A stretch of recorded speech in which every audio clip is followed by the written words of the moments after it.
म्हणजे तेव्हा आंबेडकरांना पाडण्याचे प्रयत्न ते आता प्रकाश आंबेडकरांना पराभूत करण्यापर्यंतचे प्रयत्न. जिल्हा परिषदेमध्ये किंवा अकोल्याच्या महानगरपालिकेमध्ये देखील काँग्रेस आणि भाजप युतीमध्ये येऊन सरकार बनवतात म्हणजे वंचितला बाहेर ठेवता येईल.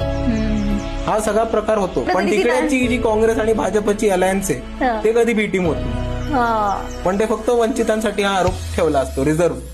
अकोल्याची जागा जर आंबेडकरांना पाठिंबा दिला असता काँग्रेसने किंवा महाविकास आघाडीने, गरज नव्हती अभय पाटलांना तिथं उभं करण्याची किंवा गरज नव्हती हे मतविभाजनच झालं नसतं. नाही, तुम्ही मुद्दा काढला म्हणून सांगतो.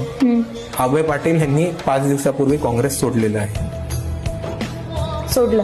हो, तुम्ही त्यांच्या फेसबुक वॉलवरती जावा, तुम्हाला काँग्रेस पक्षाला राजीनामा सोड चिठ्ठी हा प्रकार दिसेल. तर आता ह्याच्यामुळे सगळ्यांच्या मनात अजून एक प्रश्न उभा राहतो की हे सगळं खटाटो फक्त बाळासाहेबांना पाडायलाच केला होता का?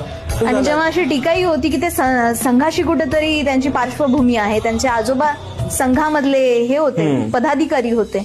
तर तुम्हीच विचार करा ना की तो आरोप एका बाजूला पहिले होत होता, तेव्हा लोकसभेच्या वेळेस लोकांनी शंका दाखवली आणि 1.5 वर्षाच्या आतमध्ये त्यांनी इलेक्शन झाल्यावर पक्ष सोडला. एक विधानसभा झाली, स्थानिक स्वराज्य संस्था अजून तर लागायच्या. अकोल्यामध्ये आता जिल्हा परिषद आणि महानगरपालिका रंगात येते कॅम्पेन.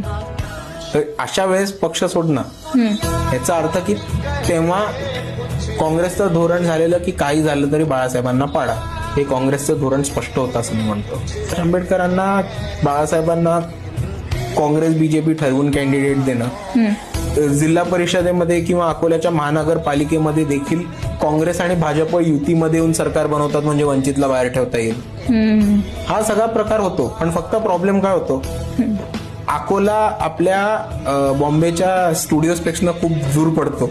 बरोबर. जर आपल्या पत्रकार जात नाही तिथपर्यंत, काय माहिती समृद्धी महामार्ग पोहोचत नाही, ट्रेन जात नाही, मला अजून माहित नाही. पण तिकडेची जी काँग्रेस आणि भाजपची अलायन्स आहे ते कधी बी टीम होत नाही. पण ते फक्त वंचितांसाठी हा आरोप ठेवला असतो रिझर्व्ह.